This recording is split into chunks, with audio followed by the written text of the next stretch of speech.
Welcome back. I am John P. Today we are joined by my friend Eric Wind of Wind Vintage. How are you, Eric? Good. How about you, John? I'm doing great. Thanks for coming back on. We just shot another video. If it's already been released, please make sure to check it out where we talk about some very cool Rolex watches co-branded with a business that is really long-standing, very cool, interesting, unique, and pretty much part of Americana. So if you're into that kind of thing, watch that video as well. But now what we're going to be doing today is we're going to be having some market talk. The thing is, Eric handles vintage almost entirely, and with Del Rey Watch, we handle predominantly modern watches. So often we like to get together and talk about what's going on at different parts of the market, compare and contrast so that we can, respond and formulate potentially business strategy. And also it's just nice and fun to talk about it. So if there's anything you'd like to chime in, please make sure to leave that in the comments below. So Eric. What are you seeing in the market, John? What am I seeing in the market? Well, I'll say in modern, it's the way I like to describe it is almost like, and I don't mean to be too brash here, but it's almost like when you watch a fireworks show and at the end you have like a grand finale. Yeah. Right? That's kind of what it seems like because inventory is drying up. But there's this trend of fear of missing out that I see with modern watches that are currently, they're modern, but they may be out of production or there may be backlog at factories, things like that. And people feel that they may miss out if they don't buy the watch now. Is that what you're seeing in vintage or are you seeing something different? Vintage is still stable, growing. It's more of a collector mentality, people taking the time to find the right piece, right condition. Whereas with modern, condition is almost not an issue for people because they're buying the watch. They don't care if it's been polished or anything else. So it's very interesting to see different approaches for sure. Well, it is interesting. I would agree there, but you might actually be surprised. Sometimes we do get questions of a watch that maybe is unworn, and people will ask, "Is this unpolished?" So yeah, there that's definitely good. is this kind of growing. Unpolished mentality. The awareness, that's like de facto question you ask before buying a watch. That's good. Yeah, it's become that way. Fully stickered watch, has it been polished? Yeah, that's funny. But hey, definitely can't knock it for asking, right? Yeah. You never know. Yeah, exactly. And what are you seeing on the website where there's a lot of activity these days on delreywatch.com? It seems like a lot of people are gravitating towards new or unworn watches. And it seems like probably because authorized dealers are not giving discounts like they used to because of the lack of supply. Yep. And also there's really strict directive with the boutiques from the brands to kind of retain market positioning for their brand that they don't give discounts anymore, even from brands that were difficult to move. For example, brand new gray market, right? Because that's what we do at Del Rey Watch. Carl F. Bucher watches have become desirable. That's amazing. I never thought I'd see the day, to be honest. Carl F. Bucher. It's great. It's great for them. They're nice people, and it's amazing. I think getting in John Wick really helped them. John Wick 1, 2, and 3. People began to raise awareness about those watches at that time. Also, I've seen at the Tourneau in Palm Beach, people walk in wanting to buy a Batman GMT, and the salesperson smartly directs them to the equivalent Carl F. Bucher GMT with black and blue bezel, and they say, "We can't get you a Batman, but we could get you this right now." And I saw someone buy it. Really? Yeah, it was amazing to watch. I've never seen someone buy a Carl F. Bucher at retail. It's amazing. I was shocked. I said, that salesperson is very good. So, yeah, she sold it well. She's like, this is a lot less expensive than the Rolex. It's just as good of quality, that sort of stuff. It's kind of unbelievable because I was in there the other day as well on Worth, and they told me that they're going to be removing all the other brands except for Rolex, Patek, as well as Carl F. Bucher. Wow. So that trend is going to happen. You're going to walk in, nothing available, Can't get and the Carl F. Bucher is just going to have That's the all alternative. But they don't make smaller watches. Everything is 42 plus. Yeah, exactly. I believe. Yeah, I mean, I don't know the brand well enough, but definitely pushing that sport, bigger watch, no question. And it's working for them. So amazing. What brands? I mean, we know Rolex, we know Patek Philippe, but what brands in vintage do you see just an unbelievable demand in today compared to, I don't know, let's say pre-COVID or even a year ago? Cartier is insanely hot. Many more people interested in it that feel Cartier should be part of their collection or is a sub focus of their collection. So that's good. Also, we're seeing even more interest in vintage Vacheron, which is cool, particularly the sport models like the 222 absolutely skyrocketed the last 2 years. And even now with and now with the reintroduction, it's even hotter, the market. So, I had a Box and Paper steel one I sold in 2020 that was super nice with a white dial for around $20K, and that watch would be 100 plus now, so I regret that. Unbelievable, right? Because 5 years, no one wanted it because it was hard. Bezel. It was very like, why would you do it? Exactly.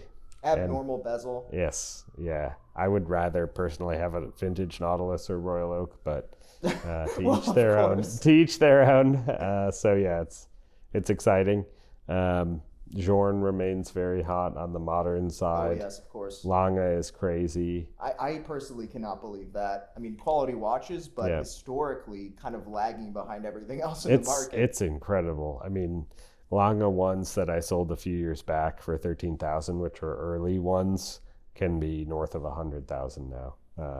Basically 3-4 years later. It's ridiculous. So you work with a lot of collectors that like special things, unique things, right? It doesn't have to necessarily be vintage. Correct. But, sometimes the vintage collector is drawn to other, maybe modern things that have that special, unique factor. Do any of your clients, I mean, I'm seeing an uptick in this, but do any of your clients like Grand Seiko? Somewhat. There's some that are into it. Many are not, particularly not in love with the case shapes or bracelets for the modern ones, and it's a very hot brand, no question. But in general, my clients are more interested in Swiss watches. I get it, or maybe German, or the occasional German. That's understandable. I mean, that is the tradition. So things are changing, but maybe not quite yet for all the collectors. Yeah. Yep. And trying to think of any other. Even Parmigiani is very hot now. And that's I can't believe that. I know. Parmigiani Fleurier, some of these older models discontinued have skyrocketed. The new models, which used to sell in some cases for literally 1/10 of the retail when you walk out the door, are getting hot. People are excited by the new releases. It's that insane. It's that trickle over. A rising tide lifts all boats in this world, it seems. So right now, do you think that's going to last, or do you think the original kind of blue chip brands, the Rolex, Patek Philippe, maybe even Vacheron, Audemars Piguet, maybe even consider Journe and Lange at this point? Do you think those are going to be like the blue chip, like these will stay, or do you think the demand might die down as time goes on for some of these other? I don't think it'll die necessarily because people are interested in it. So you think Karl F. Bucher is here to stay? It's the brand of the future. I'm not sure. But certainly Parmigiani, a lot more interest in that brand now. People feeling like they want one in their collection. They're great quality watches, but it's unprecedented to what we're seeing. Yeah. It's like they finally released that integrated, like Genta-esque design. Yeah, exactly. And then people want it, the brand now. It's like it was completely off the radar. People they thought it was a type of cheese. And then now they come out with this integrated design, which nobody could even buy, by the way, because there's not many of them produced. Exactly. And like, where do you buy a Parmigiani Fleurier? Yeah, exactly. And then now people are buying up all the old stuff that they ignored for decades. Yes, it was just sitting forever. And now I saw them selling at the Miami Beach Antique Show. It's just crazy what's happening. We had a Kalpa XL from Parmigiani recently, and this was a watch that 5 years ago sat on our shelf for maybe 5 or 6 months. Yeah. And we had to give a huge discount. This time, right away, it sold within a few days. That's great. Like the notoriety of these brands have just become so popular. Yes. Yep. And it's even some of these limited edition swatches from the past are taking off. I'm very excited about the Blue Man. Did you get the new swatch? I got one, yeah. But I would like to get the Moon one. I haven't gotten that. Ooh. Yeah. Did you? I did not. If anyone out there has one you want to send to me, I'll take it. But I'm not gonna stand on the side of the road and fight people for these things. There's some speculation really at this point that they'll be sold online, but Swatch is also saying we're not going to sell them online quite yet. So we'll see how that pans out. Yeah, it's going to be interesting. It's kind of that sneaker culture approach to watches, which is great. Trying to think of it. Maybe you could plug my podcast too, if you want. It's going to stay in. Eric is shameless. Plug his podcast. Let's have you plug your podcast. Well, guys, if you haven't checked it already, Eric talks about vintage watches with our friend Charlie and Tony over at Rescapement and one other guy. Gabe. Yep. And they do a podcast where, they talk about what's happening in the things. Market. Yeah, significant watches. Significant watches. When we start having guests, we'd love to have you on. I'd love to be on. I had you on all the time now. I know. We've had no guests yet, but you're on the short list. We are on the short list. We've had 12 episodes. Short list? What are you trying to say? No. Why am I not on the tall list? You're on the tall list. You're on the head of the line. Okay. No, that's great. So check that out. Significant Watches, right? Yes, Significant Watches. iTunes, the Apple Podcast, Spotify. You have a SoundCloud. We have a website. We've got it all, just about. You have a website. Yeah, significantwatches.com. Perfect, guys. Check that out as well. It's great. I've listened to some of it and I like it a lot. Yeah, it sound a little bit better with me on it, but no, it'll be. Yeah, I'm excited.